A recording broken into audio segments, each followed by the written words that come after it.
እስከ መጨረሻው የሚጸና ይድናል ማለት ነው። እስከ መጨረሻ የሚጸና ይድናል።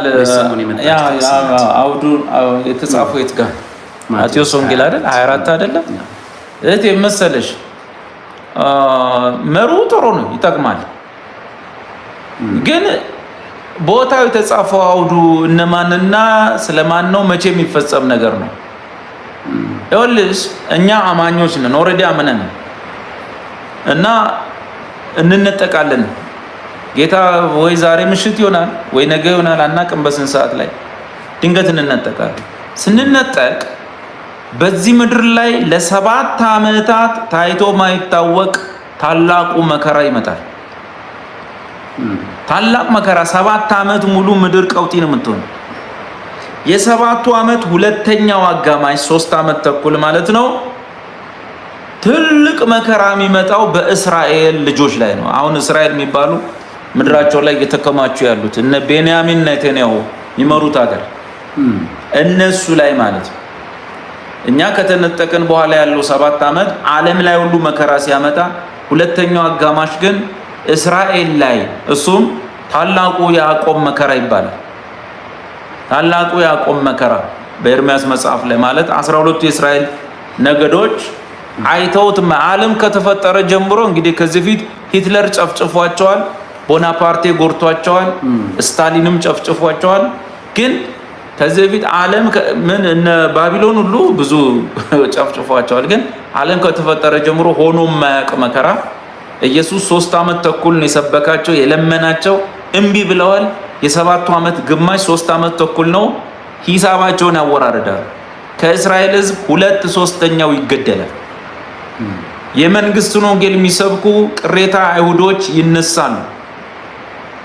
የነሱን ወንጌል በማመን የመንግስቱን ወንጌል ኢየሱስ የዳዊት ልጅና መሲህ እንደሆነ የሚሰብክና አይሁዳውያን እንዲያምኑ የሚሰበክ ወንጌል እመኑበት፣ መሲያችን ይመጣል። ዘካርያስ 14 ላይ እንደተጻፈ መጥቶ ይታደገናል፣ አይዟችሁ፣ የአባቶቻችን ሰቅለው የገደሉት ኢየሱስ እሱ መሲያችን ነው ብለው 3 ዓመት ተኩል ይሰብካሉ። ብዙ አይሁዶች በመሲሁ ያምናሉ።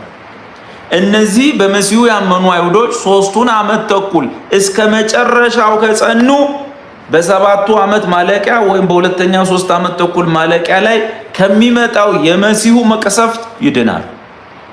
ወደ 1000 ዓመት መንግስት ይገባሉ።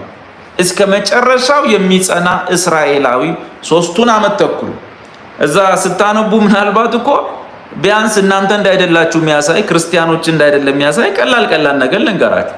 ስደታችሁ በሰንበት ማለት በቅዳሜ እንዳይሆን ይላል፣ በክረምት እንዳይሆን ይላል። ምክንያቱም በመከራው ሰዓት አብዛኛው እስራኤላውያን የሚሸሸው ወደ ሰሜን ዮርዳኖስ ወይም ወደ አረቢያ ምድር ነው። በነቢያት እንደተጻፈ ዮርዳኖስ ወንዝ ከሞላ ማለፍ አትችል። ስለዚህ በክረምት እንዳይሆን በቅዳሜ በሰንበት እንዳይሆን አይሁድ ቅዳሜ ከተቀመጡ አይነሱ፣ ከተነሱ አይቀመጡ እና በይሁዳ ያለ ወደ ከተሞች ወደ ተራራ ይሽሽ፣ ወደ ከተማ ይግባ። በይሁዳ ያለ ነው የሚለው፣ በኒውዮርክ ያለ በአዲስ አበባ ያለ አይደል። ስፔሲፊክ ነው ሎኬሽኑ፣ የእስራኤል ገጸ ምድር ነው እና በዛ 3 ዓመት ተኩል እስከ መጨረሻ የጸኑ ቅሬታ አይሁዶች 1/3 ናቸው። ለምሳሌ ከፊት ለፊታችን የተደገሰላቸው ድግስ 15 ሚሊዮን እስራኤላውያን ምድራቸው ላይ ቢገቡ እና ቢኖሩ 10 ሚሊዮኑ ይፈጃል ከፊታችን። የቤተ ክርስቲያን መሄድ ብቻ ነው የሚጠበቅ። ቤተ ክርስቲያን ስትነጠቅ እስራኤላውያን አይተውት የማያውቁት እልቂት ውስጥ ይገባል። ዛሬ ኢየሱስ ላይ ኢየሱስ እንዴት እንደሚጠሉት ታውቃላችሁ? እንዴት እንደሚያዋርዱት፣ እንዴት እንደሚሰድቡት። እነዚህ ሰዎች በእሳት ውስጥ አልፈው አንጥሯቸው ካላወጣቸው በቀረ የሚያምኑ አይደለም።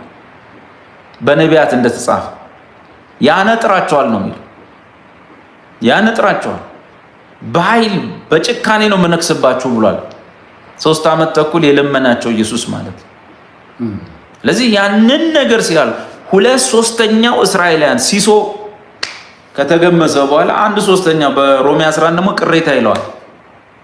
እነሱ እስከ መጨረሻው ያን የመንግስት ወንጌል ሰባኪዎች ወጣቶች የሰበኩትን አምነው የጸኑት መጨረሻ ላይ ከሚመጣው የመሲሁ ፍርድ፣ የማቴዎስ ወንጌል 25 ፍርድ፣ የንጉሱ ፍርድ፣ በምድር ላይ ከሚመጣው እልቂት በአውሬውና በመንግስቱ ላይ ምድር በሚላት በራእይ መጽሐፍ ውስጥ የእስራኤል ገጸ ምድር ላይ ከሚከሰተው የመሲሁ እልቂትና ጥፋት ይድናሉ፣ ወደ ሺው ዓመት መንግስት ይገባሉ።